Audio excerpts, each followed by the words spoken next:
L'action de Lady Macbeth de Minsk, créée en 1934 à Leningrad, se déroule en Russie vers 1840. Katerina Ismailova, jeune femme mariée à un riche marchand de province, étouffe dans le cadre médiocre où elle vit, délaissée par son mari et tyrannisée par son beau-père.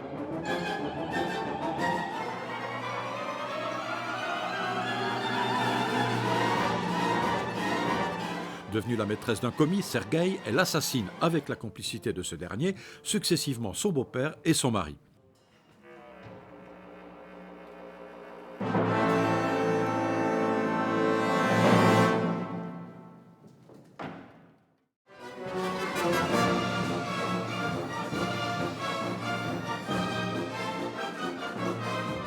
Katerina et Sergueï se marient, mais leur crime est découvert et ils sont tous deux déportés en Sibérie, où Sergueï trompe sa femme avec une autre déportée, Sonia.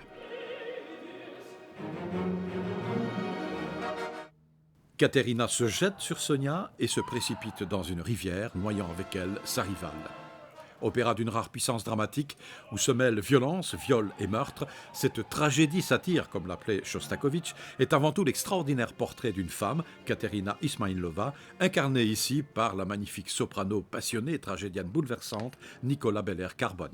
Elle est une espèce de justicière pour les femmes, pour la justice entre hommes et femmes, contre la... comment on dit L'oppression, exactement. Et ça, tout le monde le comprend. Et ça la fait aussi sympa, même si elle tue 3 personnes dans cet opéra. Mais ce sont des meurtres qu'on peut comprendre, parce qu'il vient motiver dans les affects. Il y a un petit côté Emma Bovary aussi dans ce personnage, non ? Bon, c'est une femme très sensuelle. Il y a beaucoup de sensualité dans la musique même, pas seulement la femme qu'on voit sur le plateau. C'est Shostakovich, il a vraiment composé une musique sensuelle et sexuelle à la fois. Et c'est onomatopéique tout ce qu'on écoute. C'est un peu comme la musique du film, du cinéma. Mais la sensualité, la recherche, le besoin érotique de ces femmes, c'est en premier plan. Après sa création, Lady Macbeth de Minsk a été reprise des centaines de fois en Union soviétique. Mais un article de la Pravda en 1936, article anonyme intitulé « Le chaos remplace la musique, Katerina Ismailova et la négation de l'opéra », l'œuvre disparut des scènes soviétiques jusqu'à ce que les autorités la réhabilitent début 1963. Ce chef-d'œuvre lyrique a depuis fait le tour du monde.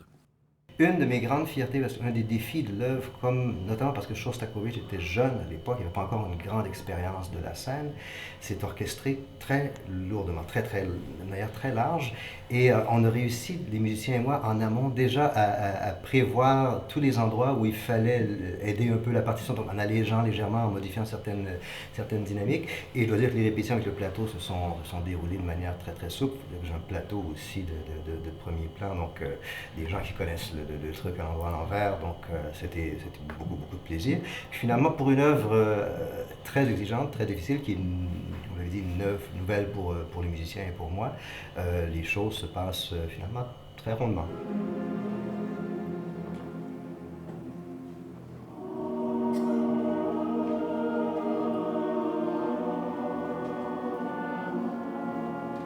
Un casting parfait, une mise en scène inventive, presque cinématographique et un orchestre au meilleur de sa forme contribuent à faire de Lady Macbeth de Minsk un grand moment d'opéra et, on dirait aujourd'hui, un spectacle qui secoue.